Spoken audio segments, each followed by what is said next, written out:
কি বানাইছি এটাই ভাবতেছে না তোমরা। তো hello everyone, welcome to my video. তোমরা সবাই কেমন আছো? আশা করছি তোমরা সবাই ভালো আছো, আর আমিও খুব খুব ভালো আছি।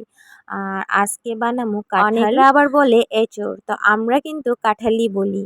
আর আজকে কাঁঠালের রেসিপিটা আমি কিভাবে বানাবো এটাই তোমার লগে শেয়ার করব। আমি কিভাবে বানাই এটাই তোমার লগে শেয়ার করব। তো প্রথমে কাঁঠালটা কাইটটা সিদ্ধ করতে বসাই দিছি। তো কাঁঠাল তো সিদ্ধ করতে লাগেই আগে, এটা সবাই জানে।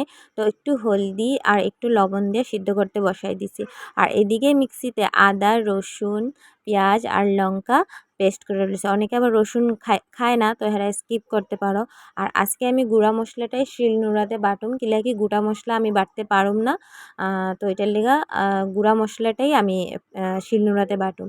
তো 2 চামচ জিরা নিছি, 2 চামচ হলদির গুঁড়া নিছি আর 2 চামচ রেড চিলি পাউডার নিছি। হলদির গুঁড়োটা একটু বেশি দিতে লাগে, দিলে ভালো হয় আর কি কাঁঠালের তরকারিতে। আর এদিকে দেখো গরম মশলাটাও আমি বাইটটা লইতেছি পাটা পোটাতে, কি গরম মশলা বাইটটা দিলে খুব ভালো লাগে। আর এদিকে কাঁঠালটা আমি একটু তেল দিছি, কি বেশি তেল দিলে এই যে ভাজা মশলাতেও তেল দিমু। আর এদিকে আলুটাও ভাইজে লইতেছি আর একটা কড়াইতে। আর এই কড়াইটাতে আমি শুকনো লঙ্কা, গোটা জিরা, দারচিনি আর তেজপাতা ভাইজা মানে ফোড়ন দিছি। আর এটার মধ্যে মশলাটা আমি সাতলাই নিমু। আর মশলাটা সাতলানির আগে চিনি দিমু। তো চিনিটা আমি দিতে মানে ভুলে গেছি এটা দেখাইতে লেগা, তো চিনিও দিছি। আর চিনির ভিডিওটা উঠাইনি আমি। চিনিটা কিন্তু মোস্ট ইম্পর্টেন্ট এই কাঁঠালের রেসিপিটাতে, মানে আমি যেভাবে বানাই এটাতে। তো চিনিটা একটু বেশি করেই দিতে লাগে ফোড়নের পরে দিয়া, তারপরে পেঁয়াজটা দিতে লাগে। দেখো কালারটা খুব সুন্দর আছে, তাই না? আর চিনি দেওয়ানে এই কালারটা সুন্দর আছে, মানে কফি কফি কালারটা আছে। আর ফ্লেভারটা অনেকটাই সুন্দর আসলো। তারপর মশলাগুলো সবই দিয়া দিলাম, যেগুলো বাটা মশলা, মানে জিরার গুঁড়া, হলদির গুঁড়া, এগুলা সব বাটা মশলা। আর মিক্সিতে যে বাটছিলাম পেঁয়াজ, রসুন, আদা, কাঁচা লঙ্কা, এইটাও।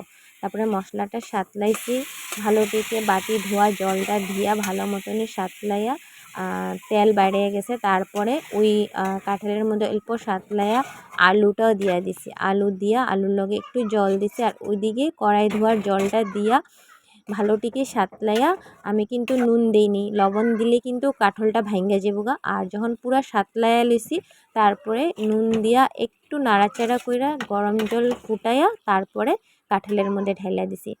এইভাবে খায়া দেখবা খুব ভালো লাগবো। আর নামানের আখ্যানে গরম মশলাটা দিয়া বাস নামায় নিছি। এতটাই টেস্ট হয়েছিল খাইতে, আর দেখতে যেরকম সুন্দর হয়েছে খাইতেও কিন্তু খুব টেস্ট হয়েছে। আর এইভাবে একবার বানায় খায়া দেখো, কাঁঠালের রোয়া রোয়া থাকবো আর খুব ভালো লাগবো। আমার ভিডিওটা ভালো লাগলে লাইক, কমেন্ট, শেয়ার করো। টাটা।